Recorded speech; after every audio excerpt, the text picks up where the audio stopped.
And I'm very happy about ukuthi ubaba uMkhwanazi umfowethu not ubaba ngoba ngeke angizali umfowethu umnewethu ngifuna leyo nto leyo hawu lesingane lesithi uphuthu mafava besho ngisho bebathala kunaye hayi Umkhwanazi mina kube nomnewethu umnewethu kusho ukuthi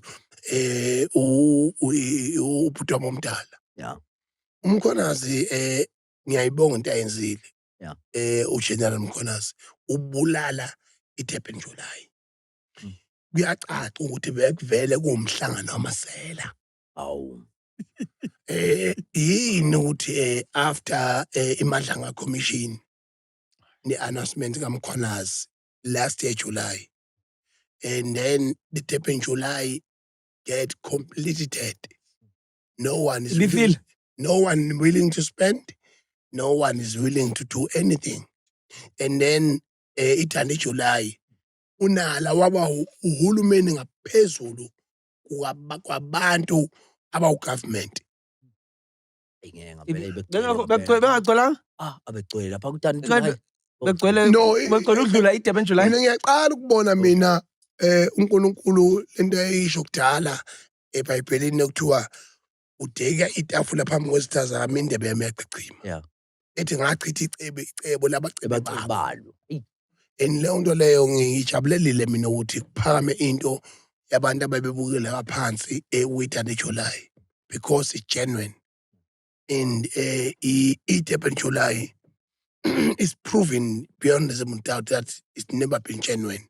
It was just a stage to overspend what you don't have in the result and in the expense of the civilians. Ngiyacabanga ukuthi kodwa nezinye izinto mhlawumbe eba interesting lapha kwiDurban July ukuyeke nje mhlawumbe ukuthi vele ihlela ibe sezingeni nelento ya introduce uyena uMthandeni yama instrument yabo yokufika nama sound ngicabanga ukuthi naye ezinye izinto abantu abasuke beyilangazelele kakhulu lezo ukuthi bezizwe yabo ngithi yabo nje manje ubona noma afika izolo baqhamuke nawo futhi manje ama instrument baveze babhutshoza ingoma nonto encane so into enkulu kakhulu leya yabo bayenze nje iDurban July kahle kahle ibe into enkulu yes thula wena but thula ulalele ngoba anina into nina July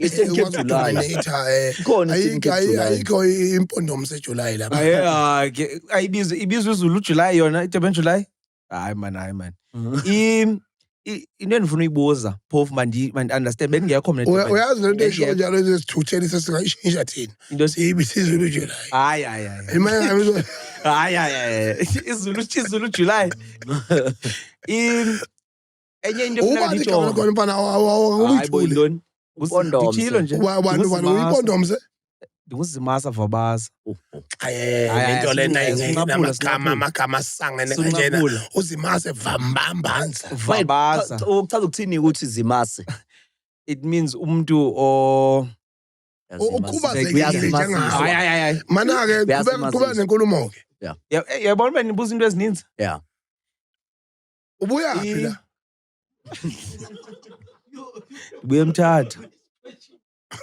Ndibuye Mthatha manje ngicabanga kuyadlala la kuyona ishow yokudlala le Binqa Nation podcast akudlalwa la kubani nje nizodlala akubinqa Nation podcast into eningayiqondiyo la ungasangani la kulona ibhola leli labafana abahlulwa ibhola babahlulwa ukulikhahlela sebezolichaza la kubani benza lona lezinja lezi ezidlala ngomlomo ibhola pe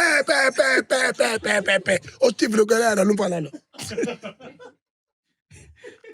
into efuneka niyiqaphele eDurban iDurban July akufuneki abantu banciphe because if tourism ibalekile especially so kufuneka ningayivuyeli kakhulu into abantu bebengekho ndiyatsho nje ndiyayiva le amasela nami ndiyavuma amasela out but abantu kufuneka babe nechance yokuza because abazi nje baza nemali eDurban so yeyona into efuneka niyijonge leyo so as much as iDandi July ivuka which is good because nayo iDandi iyadeserve i-economy iyayideserve imali But at the same time, Ngomeke umfana lo Vitash nala. Mshaya ihlombe, shaya ihlombe mfana wami.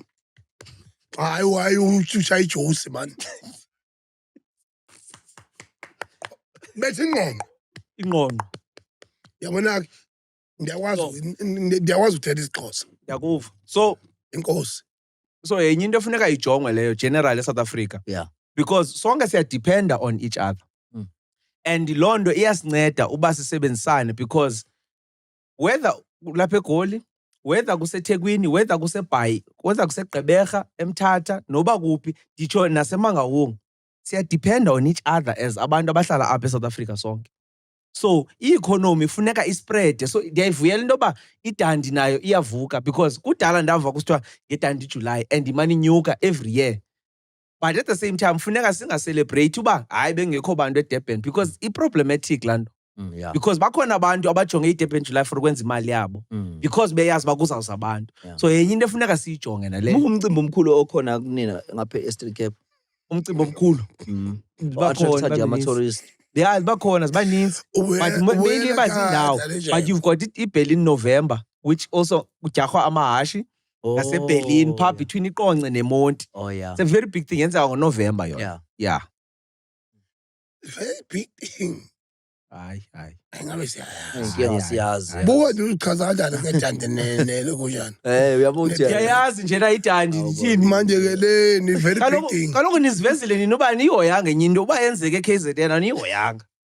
kodwa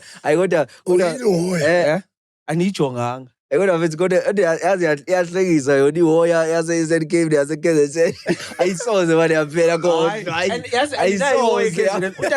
Utatam wayehlala eDurban. Andinawo mna neDurban.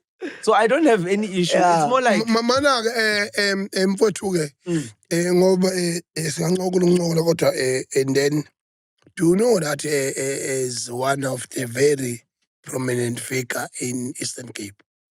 You are young, innovative, and also visionary. Is it possible that you can be the game changer and also allow us to assist you where you need to be assisted?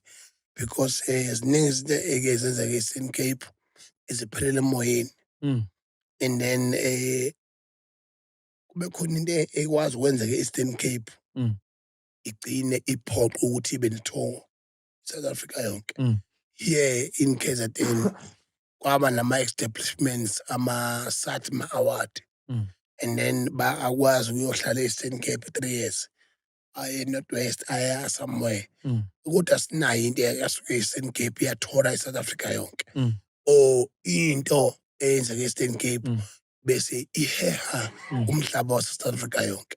And mfowethu i-content yakho oyenzayo online is very powerful. And we respect you and we appreciate that you are a very young person that got so much knowledge in terms of politics, economics, and also the logistics of this country. Leyo nto leyo siyayithokozela kakhulu.